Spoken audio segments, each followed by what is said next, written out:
Bonjour à toutes et tous, bienvenue dans cette nouvelle émission. Bonjour à vous, cette émission qu'on va nommer ce soir Allez les petits. Allez les petits, en mémoire de Roger Coudert. Roger Coudert, et puis pour d'autres événements, parce que faut que les petits ils se dépouillent un petit peu vendredi. Faut que ça y aille.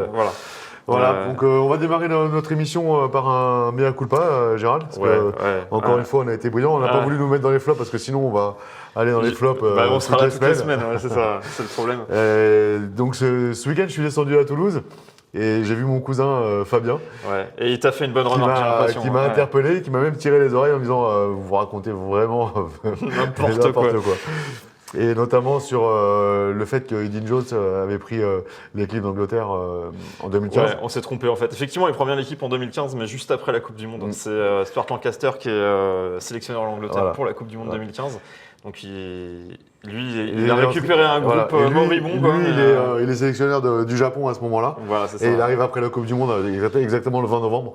Voilà. Il récupère l'Angleterre, donc mea culpa. Eddie Jones, ok, on n'est pas fan de toi, mais là, pour le coup, on a été un peu loin. On a été un peu méchant, Okay. On essaiera d'être meilleur la prochaine fois. Voilà, et puis merci Fabien d'avoir relevé l'information.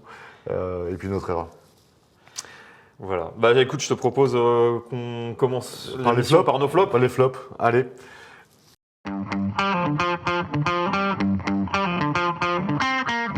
Alors, le premier flop, qui m'a paru une évidence, c'est la Roumanie. Je te coupe, excuse-moi, mais je pense que sur les flops, on va pouvoir faire des rimes en i. Ouais, alors là, effectivement, sur les flops qu'on a cette semaine, c'est des flops en i. C'est des flops en i. La Roumanie, la Namibie et l'Italie. Allez, on va commencer par la Roumanie. On va commencer par la Roumanie, parce qu'il faut bien commencer par quelqu'un. C'est ça. C'est pas hiérarchisé, quoi. La Roumanie, parce qu'ils sont catastrophiques depuis le début de cette Coupe du Monde. On savait que c'était une nation en dessous, enfin, en tout cas, des moins performantes. Mais là, quand même, ça fait 2 fois qu'ils enchaînent un score à 0 points, quoi. Ouais. Et c'est un peu triste, mais... Ils sont Fanny Comptoir. Ouais, ils sont Fanny Comptoir, c'est clair. Mais c'est ça, non mais c'est vraiment navrant. Après on en reparlera. Une fois qu'on aura débriefé sur les 3i, justement. Mais la Roumanie, je demande ce qu'elle fait là, clairement. Même eux, les gars, ils prennent aucun plaisir. Et alors en plus, ce que je dirais qui est navrant, c'est quand même que les Roumains, ils se retrouvent à 0 points. Tu vois, t'as même pas une pénalité ou un essai pour sauver l'honneur, quoi. Tu vois, là, l'orgueil en prend un coup, quoi. Ouais, c'est le néant. C'était triste à voir. C'était triste à voir. Après, on avait mis donc la Namibie, avec 11 défaites à plus de 50 points en Coupe du Monde. C'est plus l'ensemble de son offre. Depuis la Coupe du Monde 2003, en fait, ils sont à 11 défaites à plus de 50 points. Ouais. Je trouve ça... Puis, c'est pareil, il n'y a rien, quoi. On peut se demander vraiment ce qu'ils font là, eux aussi. C'est comme la Roumanie. On a oublié aussi en I le Chili. C'est vraiment... moi, je me demande, même eux, quand tu es joueur, tu prends valise sur valise, tu rentres dans ton camp d'entraînement, dans ta base à l'hôtel, etc. T'as juste le moral en berne, en fait. Même si tu es content de jouer une Coupe du Monde, mais en fait, tu fais rien, quoi. Tu fais de la représentation, quoi. Tu viens montrer le maillot, puis c'est tout, quoi. Puis 11 défaites à plus de 50 points, c'est quand même représentatif, quoi. Alors, ça veut dire qu'ils se qualifient systématiquement pour les Coupes du Monde depuis 2003. Donc, déjà, ça pourrait être louable, mais ça veut dire qu'ils ne progressent pas, en fait, quoi. Et après, on peut se poser la question sur le rugby africain. Sur le rugby africain, en plus, on met à part l'Afrique du Sud parce qu'eux, ils sont dans le Four Nations, c'est un vrai sport professionnel, etc. Puis on connaît l'histoire de l'Afrique du Sud. Voilà, mais la Namibie, en fait, c'est la tête de série de toute l'Afrique, en fait, quoi. C'est eux qui se qualifient tout le temps pour la zone Afrique. Donc ça veut dire que c'est les meilleurs, en plus, sur leur continent. Et les mecs, ils prennent des valises, quoi. Il me semble, je vais faire une petite parenthèse, il me semble que l'Algérie était pas loin de se qualifier, non? Cette année, c'est pareil, il y avait une année où le Maroc s'était qualifié. La première Coupe du Monde en 87, il doit y avoir le Zimbabwe, je crois. La Côte d'Ivoire s'est déjà qualifiée pour la Coupe du Monde aussi, mais la Namibie, c'est récurrent, elle est toujours là. Quoi, en tout cas, sur les 20 dernières années, ils sont toujours là. Et force est de constater qu'ils progressent Ils jamais. les progressent mecs, quoi. pas, ouais, ils progressent pas. Et après on peut en parler aussi, c'est que c'est des équipes que tu joues pas. C'est-à-dire qui ne jouent pas les grandes nations, et les grandes nations ne jouent pas contre Bah, ces c'est ça. équipes-là. En fait, pour Donc, moi, comment tu veux progresser, quoi? un sport peut pas progresser si tu confrontes pas les bons et les moins bons, je dirais, quoi. Tu vois. Alors, c'est très endogame en fait le rugby. Tu vois que les grosses nations elles jouent tout le temps entre elles. De temps en temps, t'invites à un match les Fidji ou la Géorgie. Même la Roumanie, on la joue plus. Tu vois, avant on la jouait régulièrement. Ouais. Je me souviens dans les années 80-90. Aujourd'hui, on la joue plus Ouais. du tout. La Namibie, en dehors des coupes du monde, on la joue jamais. Ces pays, ils peuvent pas progresser s'ils jouent pas contre des nations plus fortes qu'elles, en fait. Quoi. C'est vrai, oui, c'est clair. C'est clair. Et puis enfin, pour finir dans le dernier flop, l'Italie. Ouais, l'Italie parce que elle est à ce moment-là première du groupe là, avant le match contre la Nouvelle-Zélande. Elle peut jouer pour sa qualification et puis elle s'écroule C'est complètement. En fait, complètement. En plus, moi, l'émission d'avant, dans Toucher mais pas couler, j'avais expliqué que elle pourrait accrocher un peu éventuellement les Blacks, parce que les Blacks n'avaient pas l'habitude de jouer contre ce genre d'équipe. Ouais, les etc. titillés en tout cas. Les Quoi. titillés, Ouais. là, ils n'ont rien fait du tout. Ils sont passés complètement à côté du match, à côté de la plaque. quasiment. Après, effectivement, les Blacks, on en parlera tout à l'heure, ont peut-être élevé le curseur, mais Non, l'Italie, ils étaient c'est pas au le meilleur. rendez-vous, quoi. Après, moi, j'avais vu, je m'étais dit ça aussi, là, en repensant à leur match contre les Blacks. Je m'étais dit, en fait, dans la stratégie, ils auraient pu mettre l'équipe B, par exemple, se dire, OK, on se fait laminer, enfin, on perd tant pis, on laisse filer ce match-là contre les Blacks et on se prépare pour jouer contre l'équipe de France. Avec la grosse équipe, Oui, on joue la qualif avec une grosse équipe, parce qu'ils ont joué l'équipe de France tous les ans, ils savent comment elle joue, etc. Donc, et là, mais même pas, quoi. C'est-à-dire que là, ils y vont avec l'équipe première, enfin avec l'équipe 1 titulaire. il y a rien. Et puis ils prennent 96 points. Ouais, non. 96 points, ils prennent. Non, mais en plus, ils ont un challenge même, tu vois, avant le match, ne serait-ce que prendre un point de bonus. Tu Oui, vois, bah, exactement. Ne serait-ce que prendre un point de bonus. Là, ils y sont même pas. Ils regardent juste passer les mecs, quoi, comme des fusées, Ouais, quoi, ouais, c'est ça. tout. Et ils prennent 96 points, tu C'est- rentres à la maison, c'est et là, lamentable. tu vas jouer un match, ton dernier match de la chance, et tu n'as fait aucune stratégie derrière. Enfin, Ouais, non, mais C'est vraiment, vraiment, c'était vraiment une faillite. c'est le quoi. gros flop, et en plus, vraiment, pour le coup, je suis hyper déçu, parce que. En plus, tu avais glissé la semaine dernière sur la Géorgie, on parlait d'elle au tournoi de destination, et en fait, tu te dis, bah ouais, mais regarde l'Italie, en gros. Bah ouais, c'est ça. Enfin, effectivement. pas mieux, quoi. Alors que moi, je trouvais qu'il y avait des vrais progrès sur les matchs Oui, qu'ils ont oui, fait bah- au tournoi de destination. Même là, je trouvais qu'ils Effectivement. jouaient bien. Mais oui, ils ont fait un très bon début de Coupe du Monde. Ils vont chercher 2 bonus. Enfin, voilà, c'était propre. Ouais, c'était propre, quoi. Et là, ils pouvaient espérer mieux que ça sur ce match-là. Et alors oui, effectivement, sur le niveau des nations en général, si on me dit qu'il faut changer la Géorgie et l'Italie, moi je suis même pas sûr. Quoi. Ouais, c'est ça. Pour le tournoi, ça apportera rien de plus. Quoi. Ok. Ben, passons à nos tops.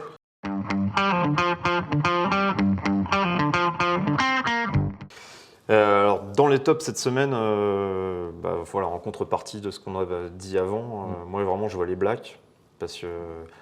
Alors, voilà, je sais que ça te fait mal d'en parler, mais les All Blacks, ils ont vraiment haussé leur niveau de jeu. On est obligé d'en parler. Bon, voilà, ils perdent contre la France, c'était le gros match de la poule. Après, ils font des matchs corrects, tout ça. Enfin, Avec voilà. Pipo et Bimbo. Voilà, comme on les attend, quoi.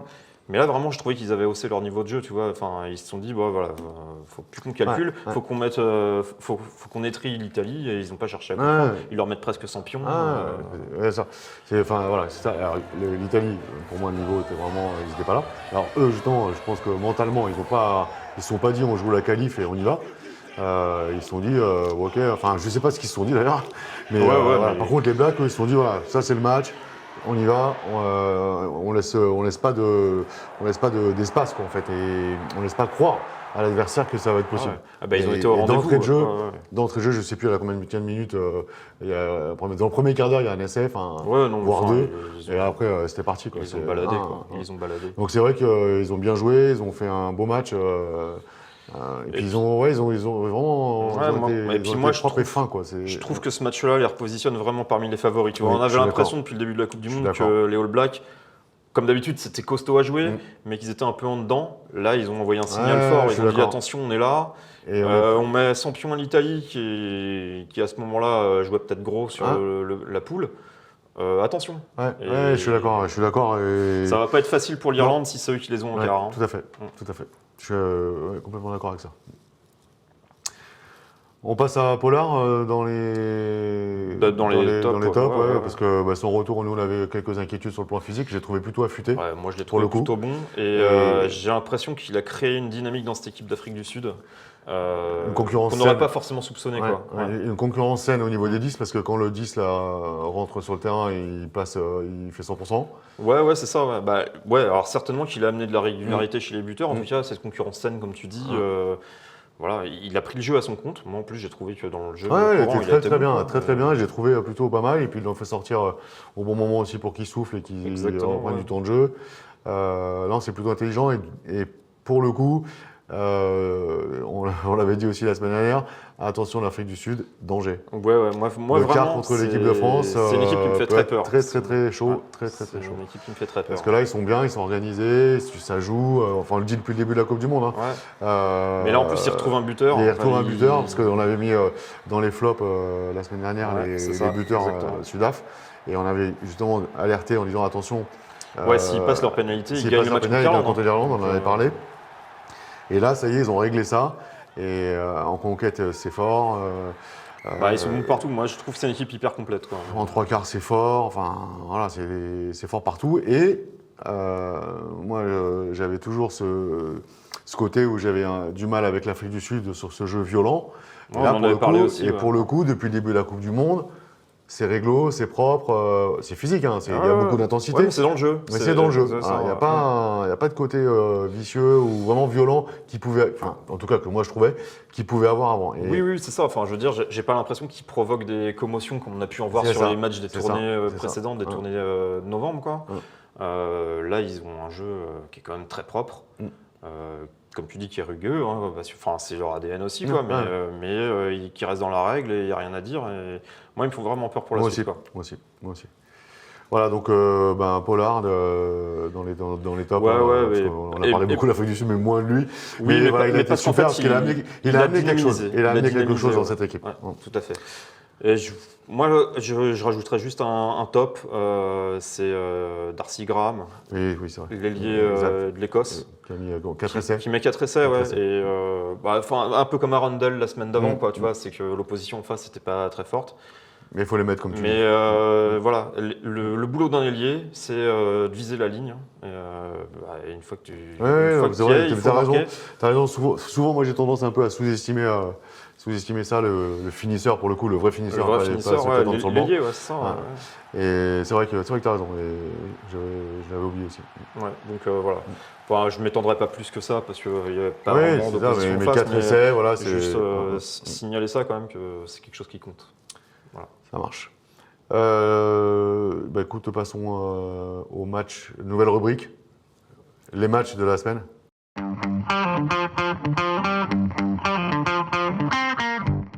Alors cette année, cette semaine, on a ciblé vraiment deux gros matchs Deux gros qui matchs, sont ouais. hyper importants. Enfin, on n'arrête pas d'entendre dire c'est des vrais huitièmes de finale. Bah là pour le coup c'est vrai quoi. Ah, là, il y a 2 huitièmes de finale. Il y a deux gros huitièmes de finale. Ouais.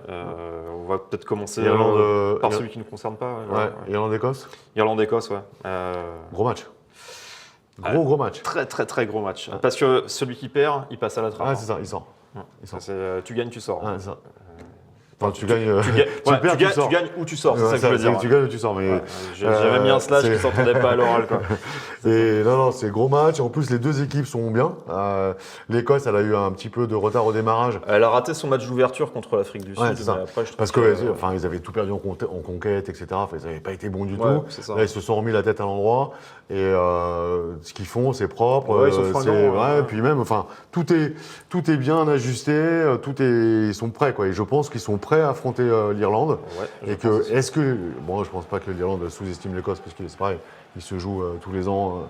Ouais. Mais ça va être un gros l'Écosse, match. c'est une équipe qui peut être pénible. Ils sont capables de chatouiller n'importe qui. En fait, tu vois, on ne sait jamais en fait quand ils rentrent sur le terrain.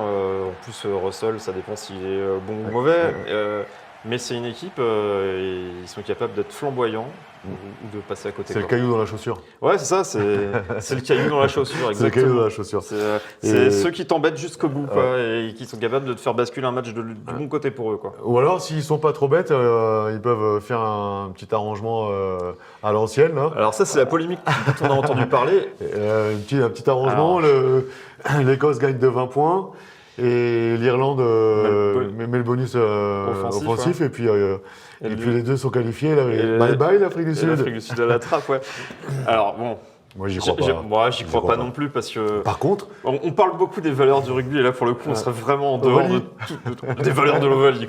On serait vraiment en dehors des valeurs de l'Ovalie. Ouais. Oui, mais. Ça me paraît difficile de calculer sur un match de rugby quand même. Hein. Voilà, pour le coup, ça va se voir. Ouais, ça va se voir parce que. Voilà, on pourra mettre dans une rubrique, ça a fini par se voir. Hein. Parce que là, je vais avoir pléthore d'essais. Oui, du grand n'importe quoi. Oui, moi j'y crois pas. Mais c'est un journaliste qui a lancé ça au sélectionneur de l'Afrique du Sud. Hein, c'est vrai que ça existe. C'est vrai que. En tout cas, si le scénario se passe comme ça, on pourra toujours se poser la question. Et en fait, c'est ce que je me disais. En fait, le fait qu'il ait posé cette question-là, il met la pression, sur les deux équipes. C'est ça. Et si jamais ça arrive, en fait, tout le monde aura toujours ce doute-là. Suspicion, ouais, c'est sûr. Mais bon, voilà, dans tous les cas, je pense qu'on va assister à un très beau match. En tout cas, j'espère que l'Écosse sera au niveau. Ouais. Voilà, ça va dépendre surtout de ça, quoi. Si l'Écosse joue à son vrai niveau, on va avoir un très bon match de rugby. Sinon, ce sera plié, quoi. Voilà. On se met au prono ou on s'y met pas? On n'y va toujours pas? On peut se mettre au prono. Vas-y. Je te laisse commencer. Je pense quand même que l'Irlande gagnera. Pour moi, l'Irlande, elle est quand même un cran au-dessus et ils ont montré des grandes choses quand même depuis le début. S'ils sont aussi appliqués comme contre l'Afrique du Sud. Ouais, il n'y aura pas de mystère. Ouais. Faut juste peut-être. Il n'y aura pas de surprise, pardon. Ouais. Faut juste qu'ils revoient peut-être leur conquête, qu'ils soient plus vaillants en conquête, parce que c'est là où ils ont fait défaut contre l'Afrique du Sud. Mais moi, l'Irlande, je la vois au-dessus. Quoi. Moi aussi. Et puis, en face, Russell, il est trop en dents de scie. Quoi. Tu sais jamais s'il va être bon ou pas. Quoi. Il peut te faire basculer un match, mais d'un côté comme de l'autre. Quoi. Mais là, jusque-là, il n'a pas été. Il n'a pas été transcendant. En tout cas, sur les. Ouais, c'est ça. Là, sur les deux derniers matchs, les Écossais, ils ont été appliqués. Mais qu'est-ce que ça va donner contre une vraie opposition en fait, c'est ça. Ok, passons au deuxième match de la semaine avec nos coqs. Ouais, ça nous concerne beaucoup plus. Voilà, ça fait un peu plus vibrer. Quoi, ouais, pour nous, mais en fait, on a tendance à l'oublier parce que on parle tellement du quart de finale. En fait, il y a deux sujets. Il y a le fait qu'on parle tout le temps du quart de finale et en fait, on parle aussi du quart de finale par la blessure de Dupont. En disant, il revient au quart de finale. Mais on n'y est pas. T'as pas gagné, quoi. Ouais. T'as pas gagné l'Italie. En fait, on est exactement dans le même cas de figure que l'autre groupe où il y a l'Irlande et l'Écosse. C'est que il y a celui qui gagne et celui qui va être éliminé. Si tu perds, tu sors. Voilà, c'est ça. Si tu perds, tu sors. Et attention, parce que, alors, l'Italie, s'ils font le même match que contre les Blacks, il n'y a pas photo, mais 96 points et pump it up. Par contre, je pense qu'ils sont quand même. Enfin, j'espère pour eux qu'il y a un peu d'orgueil, qu'ils sont bien vexés, que pour eux aussi, c'est leur dernière chance de se qualifier. Contre la France. De toute façon, oui, c'est ça. Oui. Ils peuvent tout donner. Et puis, eux, ils ont déjà été notre caillou dans la chaussure. C'est ça, oui. Donc là, t'imagines, tu sors de ta propre Coupe du Monde au premier tour, alors que tu te voyais en finale, etc. Moi, je pense qu'il faut laisser ça aux Anglais de 2015, sortir de sa propre Coupe du Monde. Moi aussi, mais en fait, même nous, on l'avait oublié de parler de ce match-là quand on a préparé l'émission, rappelle-toi. Au départ, on oublie de parler de l'équipe de France. On s'est dit, on a battu les Blacks. Et c'est bon. Et en fait, tous les deux, on s'est dit, attends, là, quand même, il faut quand même qu'on parle de ce match-là. Parce qu'il est hyper important, en fait. Oui. Alors, à plusieurs titres. Hein. Donc, c'est celui qui te qualifie ou qui t'élimine et qui te fait préparer ton quart de finale. Derrière. Donc, il y aura la grosse équipe. Là, il a fait une grosse compo, la compo classique, avec les joueurs qui étaient disponibles. Donc, Cyril Bay, Movaka, Antonio. Flamand Hockey en deuxième ligne. Troisième ligne, Jelonche, Olivon. Jelonche qui prend la place de Cross, c'est ce que je voulais dire. Aldrit et Olivon. Ouais. Mais Cross, il est sur le banc quand même. Hein. Enfin, on peut se douter que Jelonche Oui, n'a peut-être bien sûr, pas un bien match sûr. entier dans les jambes. Oui, mais je veux dire, moi je m'attendais plus à Cross, mais bon, je suis pas sélectionneur, attention. Ouais, bien sûr. C'est juste que moi, dans mon idée, je m'attendais plus à Cross. Après, la charnière. La charnière bordelaise. Ouais, bordelaise, ouais. Donc ça a l'air plutôt pas mal parce que toi, tu en avais parlé la dernière fois. Tu avais dit que c'était bien parce que moi, j'avais parlé de la charnière toulousaine. Ouais. Et après, on avait parlé un peu de Couillou. Et toi, tu m'avais dit, ouais, mais Jean-Marie, c'est un peu comme la charnière toulousaine. C'est peut-être mieux que ce soit Lucu qui joue. Bah, disons qu'en fait, ils ont des automatismes ensemble. Alors, moi, je te dirais que d'un point de vue personnel, je trouve que Couillou, il est plus créateur que Lucu, qu'il met plus de folie dans la défense adverse. Mais Lucu, c'est un très bon relayeur. Ouais. Il fait très bien le lien entre les avants et les trois quarts. Et il sait jouer avec Jalibert. Et... Puis au pied, il a un jeu au pied plus long derrière la mêlée. Là. Il a un jeu au pied plus long. Donc, je pense que pour le staff, mais je pense que c'est staff, cohérent. ça, quoi. Enfin, après, en plus de... Déjà depuis quelques temps, c'est la doublure de Dupont. C'est normal qu'on lui donne sa chance à lui sur ce match-là. Encore une fois... et puis, je sais pas combien de millions de sélectionneurs, j'en fais pas partie. Hein. Ouais, moi non plus. Et puis, je veux dire, Galtier et tout son staff, c'est pas des peintres. Hein. Ils ont pris des joueurs depuis 4 ans, on voit ce qu'ils ont fait. Quoi. Donc, oui. Et après, les centres classiques, hein, Ficou, Danti. Enfin, Danti, Ficou. À l'aile, Penaud. De l'autre côté, ton petit protégé. La Biellette. Ouais, Bielbarret. Je suis super content pour lui. Qu'est-ce que je suis heureux pour lui. Mais il mérite, parce que vraiment, pour moi, en ce moment, il est au-dessus de Villers. Il n'y a pas photo. Villers est très méritant, hein, mais Bielbarret, il a su se positionner. Quoi. Ouais, et puis il te crée du peps, il te crée de l'envie. Ouais, bah, quand tu le vois, il rayonne. La folie de c'est son ça. âge, Puis tu te dis, à 20 ans, il sait faire tout ça. 20 ans, il est là. Et 20 ans, il est là. Quoi. Techniquement, il est très costaud. Le mec, il est allé chercher sa place. Et il est là. Parce qu'il aurait pu faire la Coupe du Monde avec les U20. Hein. Il pourrait déjà être champion du monde avec les U20. Alors que, entre guillemets, il a été privé de ça pour être intégré à la prépa. Alors, je crois qu'il est champion du monde avec les U20. Hein. Non, il a été intégré dans la prépa. Il a été intégré dans la prépa. Hein, il est parti à Monaco et tout. Si. Sûr. Ouais. Ah, je suis sûr. Ouais. Alors peut-être qu'il est champion du monde sur le papier, j'en sais rien. Mais en tout cas, la prépa, il était à Monaco avec le groupe français. Enfin, je sais qu'il a déjà fait des prépas avant, mais il me semble que... Bon, on vérifiera ça. Sinon, on fera un prochain mea culpa. Ouais. Soit moi, du coup. Mais en tout cas, il n'y a rien à dire. Il a sa place avec la grande équipe de France. Ça, il n'y a pas de problème. Et puis, j'espère qu'il va nous régaler. Ouais, et puis sur l'autre aile, on a un ailier de grand talent aussi. Il y a Penaud. On ne va pas parler. Penaud qui est en route vers un record. Si c'est un gars qui ne connaît pas la blessure dans sa vie, ou la grosse blessure c'est sûr qu'il dépassera Blanco. Il va être devant. 38 essais, il a encore du temps devant lui. Et puis derrière, la Biellette viendra battre son record. Il y a des chances, non, mais parce que il a très peu de sélection, mais il marque quasiment tous les matchs aussi, donc pourquoi pas. Hein. C'est un mec qui est bien parti. Hein. En tout cas, c'est à souhaiter pour eux et pour l'équipe de France. Et puis en 15, Ramos qui est impeccable depuis le début de cette Coupe du Monde. De toute façon, il fait partie des joueurs cadres aujourd'hui. Au pied, il est impeccable. À la relance, il est impeccable. Moi, je trouve que c'est un très bon 15. Hein. Allez, les petits, là. Faut vraiment passer. Allez, les petits, c'est vraiment le leitmotiv de cette émission. Quoi. Vraiment, allez, les petits. Allez, les petits. Ok. Passons à la rubrique par derrière.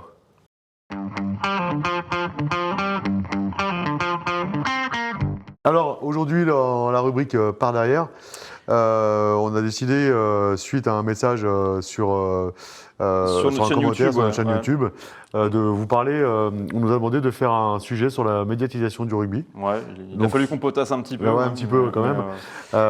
Donc voilà, on va répondre à ta question. C'était Vini qui nous avait posé cette question sur YouTube. On espère répondre au mieux. Voilà. On va tâcher de répondre avec les éléments qu'on a. C'est ça. Exactement.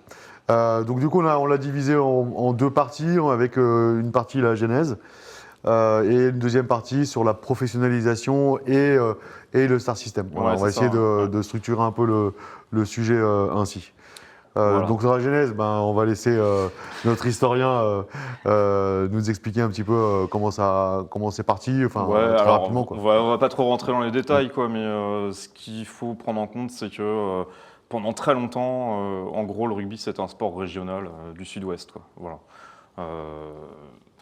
Au tout début, il se jouait en région parisienne aussi, mais vraiment, ça s'est estompé très vite. Et c'est un sport du sud-ouest.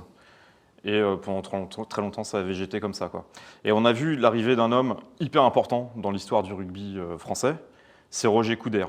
Alors Roger Coudert, c'est un journaliste qui est d'abord à la radio, et puis qui, dans les années 58-59, en fait, commence à commenter à la télé le rugby. Et en fait, c'est vraiment les débuts des commentateurs sportifs. Et c'est un mec, en fait, il est plus supporter que commentateur, quoi. Il amène sa gouaille. En plus, c'est un gars du Sud-Ouest aussi, donc il connaît le rugby par cœur. Il fait vivre tout ça. Et il a cette fameuse phrase à chaque fois que la France joue, c'est « Allez les petits ». Donc voilà, c'est vraiment un clin d'œil à lui. Et c'est une phrase, moi j'ai des souvenirs d'enfants, vraiment, quand il était à la télé, qui commentait les matchs. Mon père ou ma famille regardait le match de rugby, moi je regardais pas forcément, j'étais petit, et j'entendais sa voix et tac, ça attirait l'attention et tout de suite tu avais un signal mental qui disait tiens, il y a du rugby à la télé, quoi. Ouais, c'est ça, c'est vraiment la voix qui s'identifie au rugby, quoi. Tu t'entends Roger Coudert, tu sais que ça parle de rugby, quoi. Et donc voilà, il va faire du rugby, en fait, surtout en commentant les matchs de l'équipe de France, hein. Il va en faire d'un sport régional, en fait, il en fait un sport national, quoi. Il va y avoir un engouement derrière l'équipe de France. Les gens vont commencer à suivre l'équipe de France. Alors, le rugby des clubs, ça va rester très discret, mais pour le grand public, l'équipe de France et le tournoi des 5 nations en particulier, ça va être un rendez-vous incontournable, quoi. En 1968, il y a Pierre Albaladejo qui le rejoint. Ouais. Alors Pierre Albaladejo, il vient de finir sa carrière de joueur, c'est celui qu'on appelait Monsieur Drop. Ouais. Pied droit, pied gauche. Hein. Ouais, il avait les deux pieds. C'est un des grands 10 de l'histoire du 15 de France, en tout cas. Et voilà, comme on a dit, Roger Coudert, il était très supporter, avec ses commentaires à lui. Il était important en fait d'amener un ancien joueur avec lui. Un peu de technique, un peu de... Ouais, c'est ça, amener une expertise technique, en tout cas quelqu'un qui n'avait pas terminé le rugby depuis longtemps et qui savait encore de quoi il parlait, quoi. Il va y avoir une parenthèse entre 71 et 74, alors c'est un peu long, mais je tiens à en parler parce que c'est vraiment très important, où il retourne à la radio, Roger Coudert. Et il était devenu tellement la voix du rugby que les gens en fait, avaient pris l'habitude de regarder les matchs à la télé, ils coupaient le son, ils allumaient la radio et ils écoutaient Roger Coudert qui commentait les matchs. Donc voilà, en 74, il revient à la télé et toujours dans ce souci en fait, de faire vivre l'équipe de France, etc. En plus, il tombe sur une génération un petit peu dorée de l'équipe de France. Quoi. Une belle génération. Ça va stimuler tout ça en fait, entre les belles victoires de l'équipe de France, donc le Grand Chelem 77, la victoire en Nouvelle-Zélande. Le casque, 77, le casque d'or. Ouais, casque d'or, Jean-Pierre Rive en plus. Ouais, vraiment toute cette époque-là, elle sera assimilée à ça. Donc voilà, il va y avoir une émulation entre les commentaires et en plus une équipe de France qui commence à être performante. Voilà. Et c'était devenu tellement... On a oublié, il a aussi en 72 la construction du Parc des Princes. Ouais, alors c'est un moment important aussi. Qui aussi dynamise ça et nationalise un peu le rugby avec la finale du championnat de France qui se joue. Avant la finale du championnat de France, elle pouvait se jouer n'importe où. Ouais. À partir de la construction du Parc des Princes, en fait, il y a aussi les foules qui montent à Paris pour aller voir remettre le bouclier de Brennus. Quoi. Ça devient vraiment un événement. Et donc on voit des supporters en fait, de tous les coins de France qui montent à la capitale. Et ça aide aussi à médiatiser le rugby. Quoi. Donc ça, plus les commentaires de Coudert, plus l'expertise technique d'Albaladejo, voilà, ça devient quelque chose. C'est lancé, quoi. Et pour dire à quel point Roger Coudert était proche du rugby, qui était vraiment assimilé comme quelqu'un du rugby, quand il commande son dernier match en 83, Jean-Pierre Rive, avec un maillot complètement ensanglanté, comme on a l'habitude de le connaître, lui offre son maillot en signe de reconnaissance de tout ce qu'il a donné. Et même plus tard, en fait, dans son village du Sud-Ouest, il y a une rue qui sera dénommée Allez les Petits. Voilà. Ok.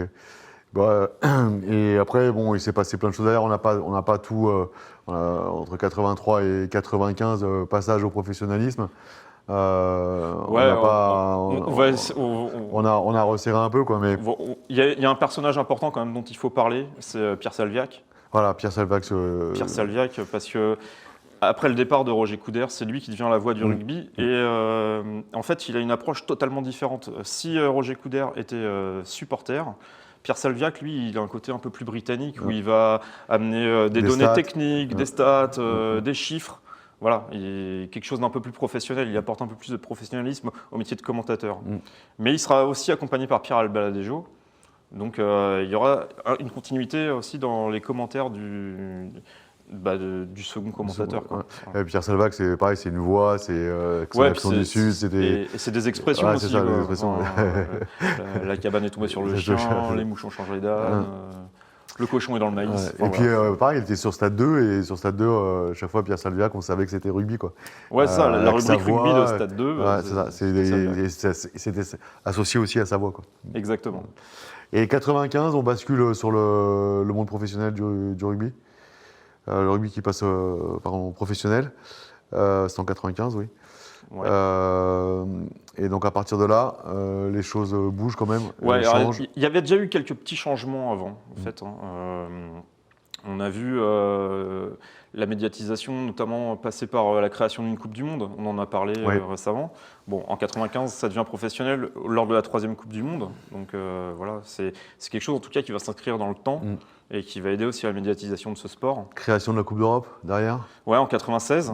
Donc c'est pareil, hein, c'est faire un échelon des clubs qui soit plus fort en fait qu'un championnat domestique. Voilà. Et puis après, derrière, pour moi, il y a quand même Max Gazzini, du Stade français, qui fait bouger les lignes quand même. Ouais, alors il y avait eu des précurseurs, je dirais, vraiment à la fin des années 80. Il y a ceux qui ont créé la marque au nœud papillon rose. Oui, au nœud papillon rose, exact. Eux, en avec fait, la fameuse finale aussi. où ils jouent avec le nœud papillon. Enfin, ils se ouais. présentent le champagne à la mi-temps. Champagne à la mi-temps, voilà. ouais.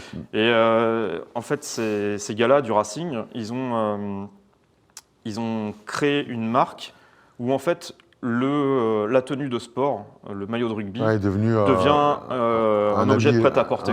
Et ça devient classe de s'habiller rugbyman. Ouais, c'est vrai. Voilà. C'est vrai, exact. Et donc, après, derrière, vient Max Gazzini qui fait avec les packs familles au stade. Déjà, il prend le Stade de France. Après, ça, c'est après 98. Il prend le Stade de France avec des packs familles, gratuité pour les femmes. Spectacle avant le match, spectacle à la mi-temps, spectacle après le match, feu d'artifice. Voilà, il crée un engouement. C'est pareil, passer l'équipe parisienne en rose. Avec les 3 éclairs du rappel de sa station musicale. La radio libre en fait. Ouais, c'est ça, ouais. Donc, et puis le calendrier des dieux du stade. Et le calendrier des dieux du stade, sans l'oublier. Voilà, ça c'est un vrai objet marketing en fait, parce que vraiment, les femmes se le sont arrachées tout de suite. Quoi. Et pas que les femmes. Hein. Oui, mais je me souviens du tout premier en tout cas, ça plaisait beaucoup aux femmes. Bon, voilà, il a su vraiment créer des objets marketing autour du rugby. Il a fait vraiment pour moi, il a vraiment fait avancer les choses, Max Gazzini, avec tout ce qu'il a fait. Là, même ne serait-ce que la petite voiture télécommandée pour amener le Ouais, c'est ça. Ouais. Voilà, il a créé une dynamique autour de ça. Il a fait du Stade français un produit, parce qu'en plus, il les récupère, les mecs qui sont en 5e division, et tous les ans, il les monte. Et leur première année en top 14, les mecs sont champions de France. Quoi. Puis le stade rempli, 80 000 personnes au Stade de France. Tu pouvais avoir des places pour 5 euros. Je suis pas sûr qu'aujourd'hui on y arrive. Non. Enfin, je parle sur un match de championnat de top 14. Hein. Ah non, je suis pas certain qu'on y arrive. Alors après derrière, il y a aussi une histoire de star system qui se met en place aussi avec. Alors c'est pareil, le joueur de rugby, ça devient une figure un peu bankable, tu vois. Là où on avait l'impression avant que c'était le mec qui avait le nez de travers, les oreilles en chou-fleur. Là, aujourd'hui, le rugbyman, ça devient quelqu'un, même que tu mets dans des publicités. Enfin, voilà, c'est quelqu'un qui te fait vendre un produit. Un sport de voyou pratiqué par des gentlemen. Exactement. Et alors, la première star du rugby mondial, vraiment, qui a été starifiée, pour moi, c'est John Alomou. C'est Jojo. Ouais. John Alomou, parce qu'il avait ce physique impressionnant, le gars c'était un 3 carrés. Il démontait tout. Il déposait tout le monde. Exactement. Ouais. Il y a un essai là, contre l'équipe de France. Là. Contre l'équipe de France, où il en met 4 par terre. Ah oui, mais il fait pareil en 95 contre l'Angleterre, il marche sur 4 joueurs.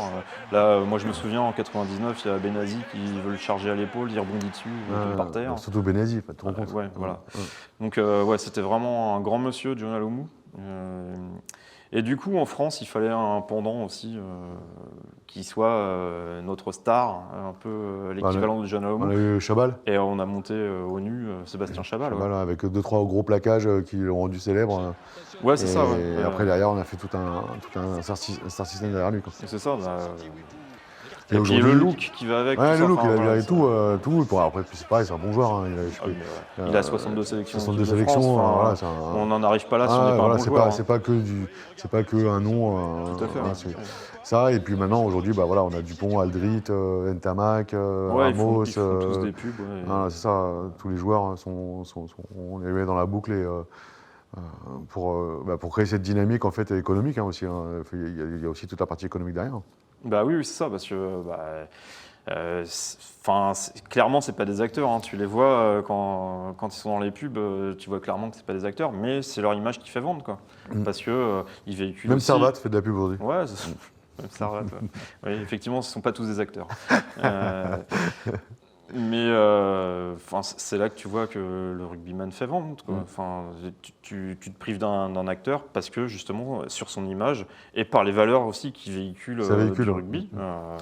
Le rugbyman. Et après, tu vois, par rapport à ce qu'on disait tout à l'heure, après il y a quand même des flops. Tu vois, par exemple, quand on parlait de cette Coupe du Monde, tu vois, à 20 équipes, tu vois, c'est trop. Et du coup, ça ne crée pas la dynamique que ça aurait dû. Enfin, pour moi, la dynamique que ça aurait dû créer autour de cette Coupe du Monde en France, etc. Tu vois, je pensais à ça parce que quand on a réfléchi un peu sur le sujet, par exemple, tu prends la Coupe du Monde de foot, qui a eu lieu l'année dernière, presque un an, jour pour jour. Moi, par exemple, j'ai boycotté cette Coupe du Monde. Mais j'ai été tout le temps agressé par des publicités radio, ou des flash infos sur la Coupe du Monde, sur les matchs, etc. En fait, il y en avait tout le temps, et sur n'importe quelle radio, télé, médias, support télé, etc. Là, c'est pas le cas. C'est pas le cas. Non, effectivement, parce que... parce qu'en fait, par exemple, peut-être tu as regardé le match de l'équipe de France, je te dis, il y a 15 jours, et là, pendant 15 jours, tu n'as pas de match. De quoi tu veux qu'il parle, les journalistes, à part de la blessure de Dupont? De rien. Ouais, donc c'est ça aussi, là aussi où il y a des choses, il y a encore des carences pour que le rugby soit encore plus médiatique que ce qu'il est aujourd'hui. On va pas revenir sur ce qu'on a dit avant, en première partie de l'émission, mais je pense qu'il y a quand même un problème avec World Rugby. Alors, le rugby est professionnel depuis en gros 30 ans, on va dire, et les instances dirigeantes sont restées peut-être un peu archaïques, quoi, justement. Voilà. C'est qu'elles ont du mal à faire passer le rugby dans le modernisme. Elles sont restées avec un fonctionnement assez ancien, ce qui crée ce décalage, notamment entre les équipes à la Coupe du Monde, quoi, pour moi. Et il y a moins de médiatisation du rugby, pour le coup, alors que c'est un gros événement. Oui, parce que tu as l'impression que justement, tu vois, tu parlais du football, j'ai l'impression que la FIFA elle est partie prenante dans la médiatisation de sa Coupe du Monde. Là, le logo World Rugby, à part sur les maillots des joueurs, tu le vois jamais en fait. Tu as l'impression que les pubs elles sont faites par la marque elle-même, qui dit que c'est des sponsors officiels ou des choses comme ça.